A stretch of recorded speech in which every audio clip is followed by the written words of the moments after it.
I know I just said one more chapter, but here we are again. Hey fellow book girlies and bookish guys, welcome back to my channel. For today's video, we're reviewing what books I read for my October TBR. We're going to be getting into it. We're going to see what my reviews are and go into all of the spooky details that you guys are looking for and dive a little bit into their characters. We have some questions that we're going to be answering, and of course we're going to be going into if there's spice or language in the book. Because if you're following my channel, there's most likely a chance that you don't like reading that stuff either, because I don't. So these were my reads for this month. I had one more. I listened to it in audiobook form though, so I don't have the physical copy. In the order that I read them, I read Scythe first at the beginning of the month, and then I read Educated, and then the audiobook I read was The Killing Game. We're gonna read the back so you guys know what it's about. It says, "Thou shalt kill. A world with no hunger, no disease, no war, no misery.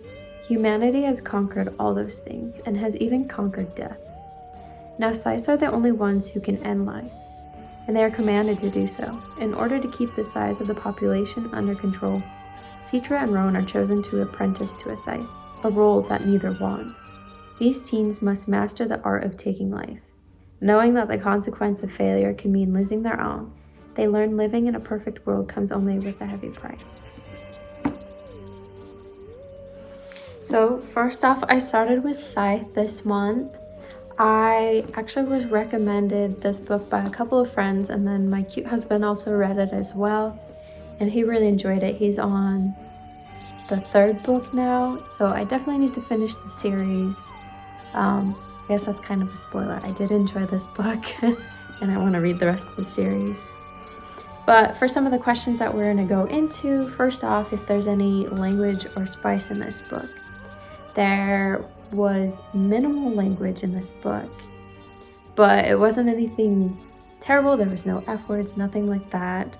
It was just very minimal. So it is a young adult novel, dystopian novel, and so it's most likely not going to have a ton of language. There's also no spice in it, which is great. There is like a tiny bit of romance, but there's nothing like that at all. So it made it a great read for me because I don't enjoy reading any of that stuff. And the second question to review this book, we are going to be going over a little bit of the themes. So some of the themes in this book was what would happen to society if we all became immortal in a sense, and kind of what the consequences of that would be. One of the other ones I found in the book was a question of our ethics as humans, whether what the characters were doing in the book was morally right or if it was completely wrong. And it was interesting because it got you really thinking about it, whether the main characters were good guys or they were actually bad guys, or if it was just society that made them that way. Because there were definitely worse characters in the book, but the main character still did not make great choices. One of the other ones that I found is that there is kind of this play on power and how, I guess, when somebody comes in power, how that can be taken and manipulated, and the power is given to the wrong people, which kind of rubs the rest of the world as well. So the next question for our novel is about the characters themselves and how they grew throughout the story, and if I personally related to the characters. The main two characters are Citra and Rowan. I'm pretty sure that's how you say their names, but I could be completely wrong, which is fine. Both of them are tasked with this job that neither of them want to do, but they evolve throughout the book and grow and kind of learn that they do want to do this job because they don't want other people to do the same job. It's really interesting because her character, she's kind of a perfectionist and wants to do her job to the best of her ability, and continues that character throughout the whole book. Yet in the beginning, she's still a little bit nervous and doesn't want to follow through with the job, which is completely understandable in her, in this kind of dystopian world.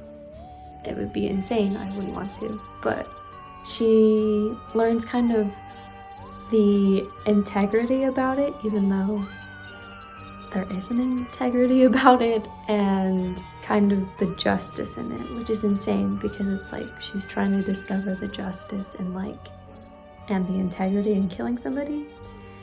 So it's kind of this weird like battle with herself she's trying to figure out.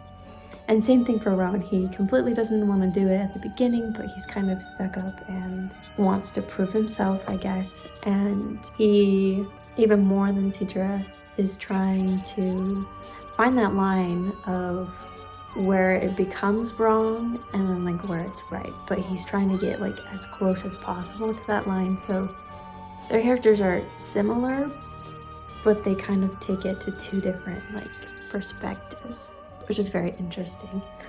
The next question, if I relate to it or not, is interesting because it is a dystopian novel, so obviously our society isn't like that today. So in a sense, no, I don't relate to it.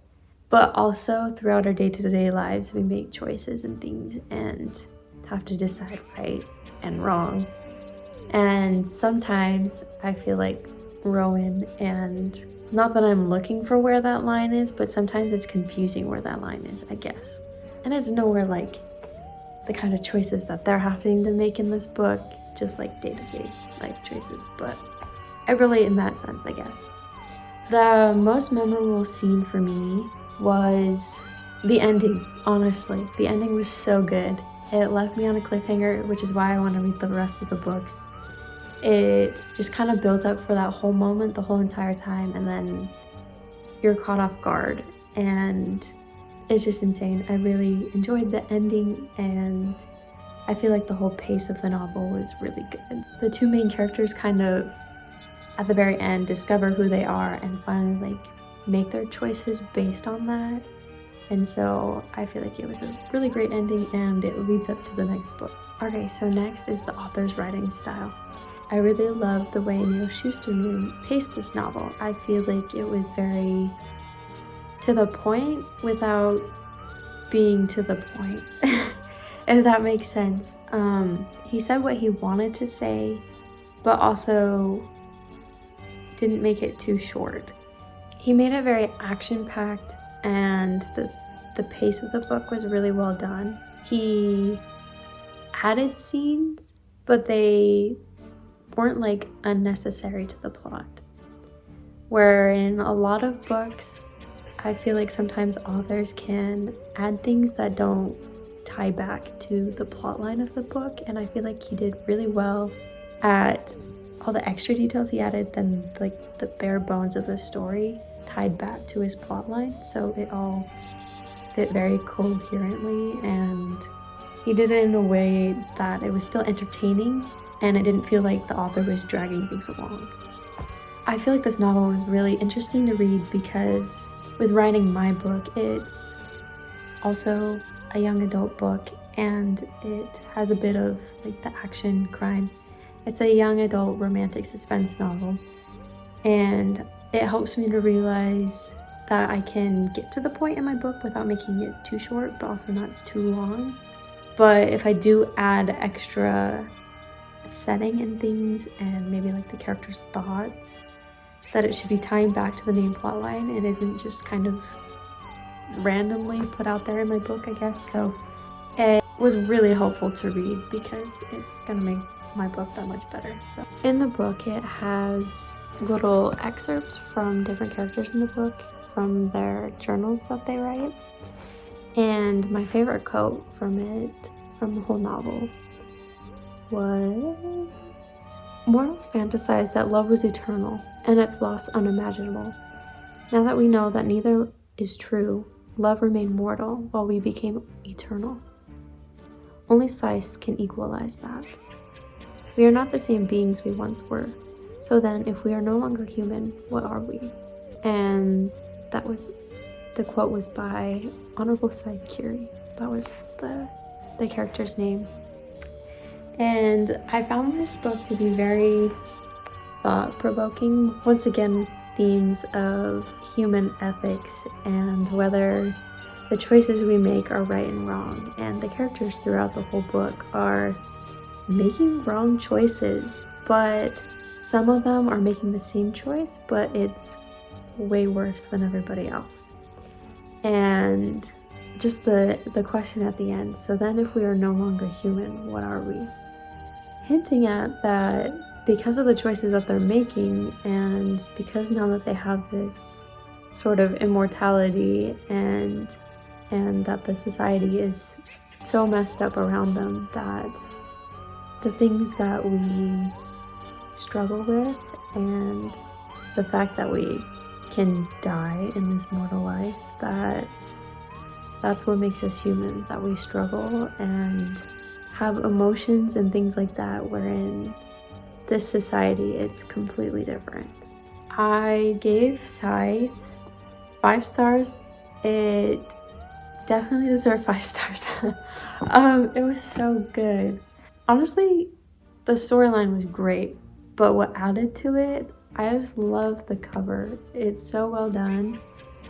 The texture of it is like really cool though, so I'm like thinking about doing that for my own book. The way that the pages feel is really cool too. I don't know if any of you guys have that too. Like in other books it's like completely smooth. This is kind of like frayed maybe. But it just really got me thinking, and I love this kind of genre. I love dystopian novels and young adult novels because I am a young adult, and so even though I don't necessarily relate to this book, it was very action-packed, it was thought-provoking and intense. It wasn't necessarily scary, but if this was our society nowadays, life would be scary. And so the characters are constantly having to live on edge because of the scythes. So question number 8, what I learned from this book. That's honestly a really hard question. I feel like there was so much going on in this book, but I guess what I learned most is that our actions sometimes don't necessarily matter, but it's our intent behind them. Whether we're doing it for an honorable purpose or whether we take it to the complete opposite and extreme just because we want to like cause trouble. Even though I don't agree with what they're doing in the book, but I would agree that there's some characters that are better than other characters in the book, even though I don't agree with any of their actions. But once again, it's the kind of society that they're raised in. They don't know any different. They see it as a means of survival, and they think it's bettering the world because they have to have some sort of balance. And it would be really scary if our world was like that, so I'm really glad it's not. But and the last question for this book to wrap it up is, who would I recommend it to? Well, first off, young adult readers, but honestly anybody who likes dystopian novels. And if you're a guy, I would highly recommend this book since it is very action-packed, but I also enjoyed it, and so both guys and girls would love this kind of book. But just because I feel like guys tend to read more action-packed, girls read romance usually. But I really did enjoy it. It was a 5-star read. I am trying to get my twin brother to read books, which hasn't been doing too great because he hates reading. But if I could suggest a book for him, it would be this one. But yeah, guys and girls would love this book, and anybody who likes dystopian novels. So and it doesn't have to be young adults either. Okay, so our next book is a little bit less scary than the first one, but I read this one for book club. It's called Educated by Tara Westover. So it's a little bit different because the other one is fictional, and this one is a memoir, so this is all about the author's life. Her name's Tara Westover. Tara Westover was 17 the first time she set foot in a classroom. Born to survivalists in the mountains of Idaho, She prepared for the end of the world by stockpiling home-canned peaches and sleeping with her head for the hills bag. In the summer, she stewed herbs for her mother and midwife and healer, and in the winter, she salvaged metal in her father's junkyard. Her father distrusted the medical establishment, so Tara never saw a doctor or nurse. Gashes and concussions, even burns from explosions, were all treated at home with herbalism. The family was so isolated from mainstream society that there was no one to ensure the children received an education, and no one to intervene when the older brother became violent. When another brother got himself into college and came back with news of the world beyond the mountain, Tara decided to try a new kind of life. She taught herself enough mathematics, grammar, and science to take the ACT and was admitted to Brigham Young University. There she studied psychology, politics, philosophy, and history, learning for the first time about pivotal world events like the Holocaust and the Civil Rights Movement. Her quest for knowledge transformed her, taking her over oceans and across continents, to Harvard and to Cambridge University. Only then would she wonder if she traveled too far, if there was still a way home. Educated is an account of the struggle for self-invention. It is a tale of fierce family loyalty and of the grief that comes of severing one's closest ties. With the acute insight that distinguishes all great writers, Westover has crafted a universal coming-of-age story that gets to the heart of what an education is and what it offers, the perspective to see one's life through new eyes, and the will to change it. So, what you are all wondering, obviously, is whether it has spice or language in it. And it does not have spice in it. It's not really a romance novel. She does have relationships in the book, but nothing like that. And there is a bit of language in it, but it's not terrible. Once again, there's no F words or anything like that. I feel like some of the words used though were part of the plot line of the book instead of it being like unnecessarily written into the book. It just happened to be one of the characters, a couple of the characters, their language, how it happened. So it was kind of integral to the plot line, but it wasn't overly used, and so I found the language to be okay. This book was really intense in a completely different way than Scythe was, because that was completely fake, but this was real. And the amount of times I went to my husband and was like, oh my gosh, they got in another car accident. And like you heard from the summary of what the book's about, they refused to go to the hospital. And so it just ended up being a really bad situation, and it just caused me so much stress because I was like, oh my gosh, they need to go to the hospital, and a couple of the characters just refused to believe in going to the hospital. So it was very intense and stressful, and I was scared for all of their lives. Some of the themes in this book, the main one for me was perseverance. I thought when you set your mind to something that you can accomplish it, which is really inspiring to me as an author, that if I set my mind to it, I can write my book as well.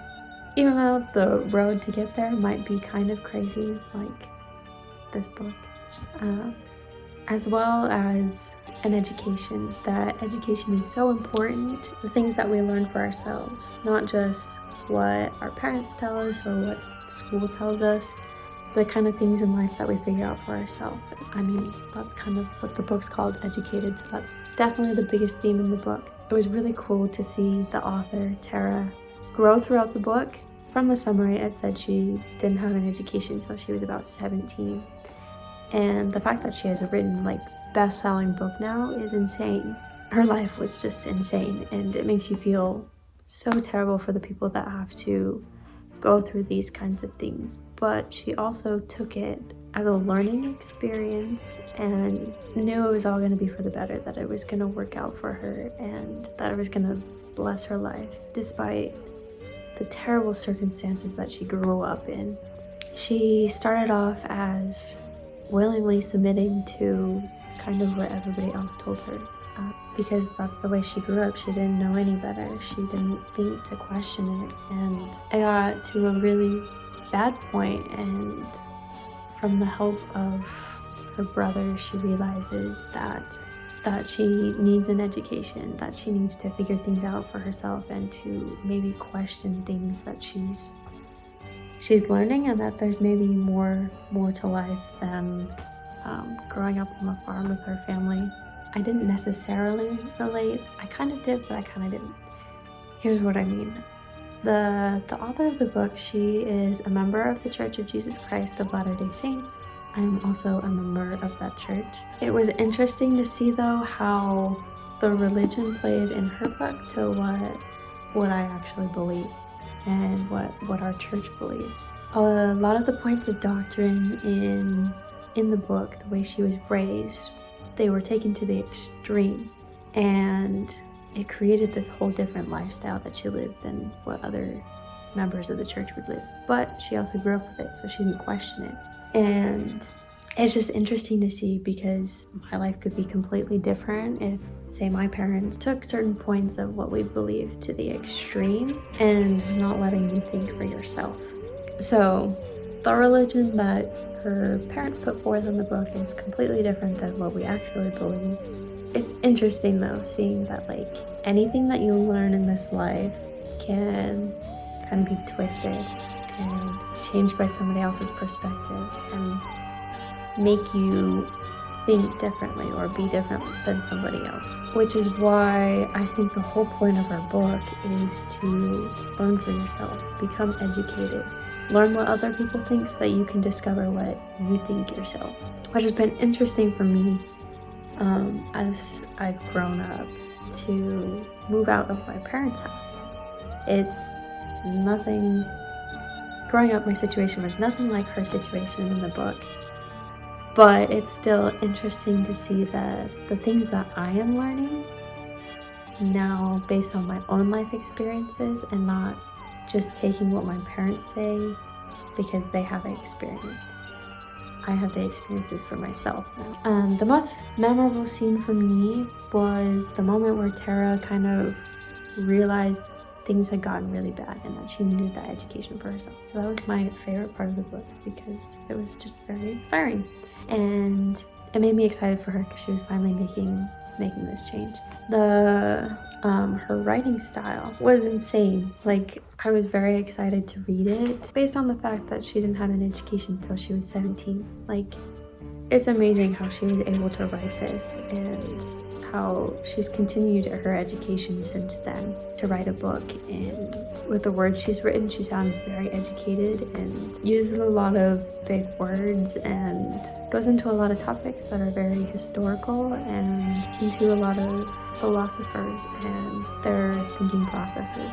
So how I can apply this as an author myself is, like her, get the education and do research and don't just write my book, but look up the details behind it and get into the characters' thought processes. And I think it would be very interesting to kind of mimic my writing style with the theme of the book. I don't know how to do that, but I think it would be really cool. Just making the writing style seem suspenseful because it's a suspenseful book, which I need to do better about in my book. I gave this 4 stars. It was so good. I would have given it 5 stars. It's kind of not the typical book I normally read, and so for that reason I gave it 4 stars. I don't usually read memoirs. I kind of stick to an adult romance, but it was still insane and intense and really good, and it kept you hooked the whole entire time. Who I would recommend this book to is honestly anybody seeking out an education, because it keeps you motivated. It helps you see kind of what other people are going through to obtain an education, and you kind of think, oh, well, my life's like not that bad, like I can handle what I'm doing right now. And it's just very motivational and helps you see your self-worth and how you can accomplish whatever you put your mind to. So probably I feel like the book would be really good for high schoolers and college students, but anybody who loves memoirs. It's a really good book, so I highly recommend. Also, I would highly recommend Educated for book clubs because it's very thought-provoking and I feel like you can get into a lot of discussion about the characters and what they go through and kind of what your own home life is like. So I read that one for book club, so that's why I say that. The last book, on the other hand, The Killing Game, was not my favorite book. There was no spice. It was interesting, to say the least. It was scary. It's called The Killing Game. It's by Kate Bold. I listened to it in audiobook form. The language in the book was okay towards the beginning of the book, but then it got worse towards the end of the book, so much that I almost didn't finish it. There was no F words, but before it wasn't every chapter, and then it got to be every chapter towards the end of the book, and so I almost didn't finish it, but then I only had like 2 chapters left, so I ended up finishing it. But also, since I did listen to it in audiobook form, that could have had to do with the fact that I noticed the language more, because in a book sometimes I can just skip over it if I notice there's gonna be a bad word, but in this I'm physically hearing the word, so that might have made the difference. I also realized with audiobooks I'm really bad at listening to audiobooks because I zone out and try to multitask. I enjoy having the physical copy of the book, but it is nice to listen to it too, because sometimes I'm too busy to sit down and read it. I need to be doing other things. So there's apparently 6 in the series in The Killing Game. I did not know that when I was starting it. I don't think I will be finished reading the rest of the series. Once again, with the language, it kind of makes sense for the book. It's about these criminals and your classic crime scene, and cop chases the bad guy. It makes sense for the criminal to use language and things like that. But then the cops were using it too. And so I guess that's where it put me overboard, was like, oh, that's too much language. But it also probably makes sense for the cop to use it, because if that's their environment, then they're probably gonna be used to that, and they do get into some intense situations. So, but personally, I just felt like it was too much. I felt like it was pretty violent as well, and so it was very intense for me. I feel like there is a way of going about the violence without making it too violent. Just kind of hinting at the violence. Anyways, the main theme of this book was the nature of evil and how that plays a role into the mind of a serial killer, what leads the serial killer to become that way, but also how it makes a big impact on the detectives themselves and their way of thinking, and just how hard of a job it is, how demanding, and just from seeing these horrific things, it's obviously going to have a toll on you emotionally and physically. But the characters in the book, I really did not enjoy the main character. Her name's Alexa Chase. I felt like she was very stuck up and could never ask for help, except barely at the end. She became a little bit better, but still, if she is in the rest of the other 5 books, I don't think I want to read it. She just seemed to be too much to me. Yes, I get wanting to do your job properly, but she couldn't ask for help from anybody else, and kept saying things like, oh, it's my case, even though she had a partner, several partners that were helping her with the case. So she kind of has this superiority complex of thought she was better than them and that she was the only one who could handle the case for the serial killer. The serial killer, his name was Drake. He doesn't really evolve throughout the book. He's just kind of the same. He actually, I feel like, digresses. So the serial killer, Drake, he just kind of has the same personality throughout the book, that he's insane, obviously. But I feel like he was unnecessarily violent, even though that's kind of what his character is supposed to be. I think just the way that author went about going into detail about it.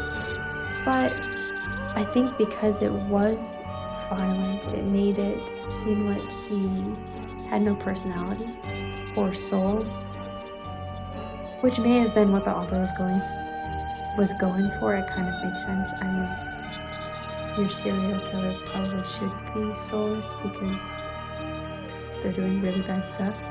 So actually, it kind of makes sense. I thought his character was more interesting than the main character's story. Just his background and his reasons for why he was killing.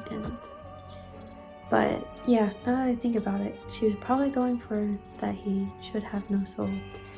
So it was really good on her part. It was interesting to see what drives him to his madness and the patterns behind all of his evil plans. And if I relate, not in the sense of the characters, but personally for me, trying to write characters like this, how I want to make my villain character different than just the soulless, like, even though the villain is a bad guy. I think the most memorable scene for me was just the character Alexa herself, when she makes choices that I just think are constantly stupid. And so I guess that's why it's memorable to me, because I didn't enjoy her character. But the author's writing style, once again, I thought was kind of extreme. But if you like reading violent language, that kind of stuff, and you might enjoy it. I kind of felt like it was just another run-of-the-mill crime novel. It was good, but I feel like it didn't stand out among other ones I've read. I feel like the pacing of her novel was really well done, though. She led up to the main scene at the end with having little scenes here and there throughout the book to get to the big finish. You could kind of see hints here and there what was going to happen, so I thought that part was really well done. My favorite quote was by Alexa Chase. She said, "Sometimes the most dangerous game you play is the one with your own mind," which kind of gets you into the themes of the novel and a little bit behind the backstories of each character, and kind of how the character Alexa and the villain Drake, how they kind of relate to each other. That's one of the main themes of the book.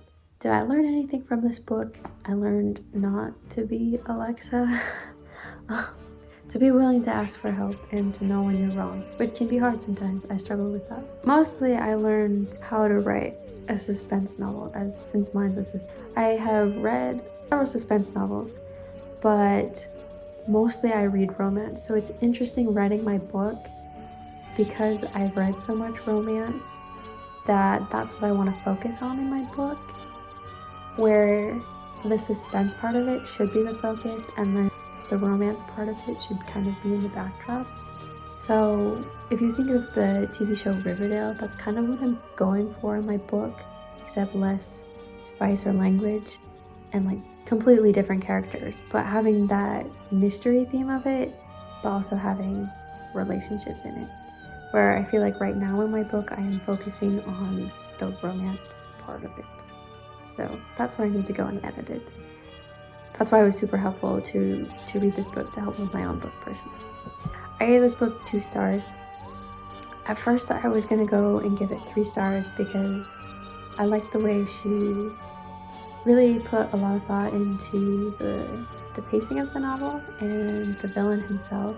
But then I decided to give it 2 stars because of the language and because I didn't really like the main character or connect with the main character. That's why I left it at 2 stars, even though I was possibly gonna go back and change it on Goodreads. I would recommend this novel to anyone probably older than 16. Since it is violent and it has some stronger themes in it, it was kind of a perfect read for October and for fall. But anybody can really read it, just not kids. So it was still an interesting read, but I probably wouldn't recommend it to friends or things like that, or you guys. So I guess I'll see you guys in the next chapter.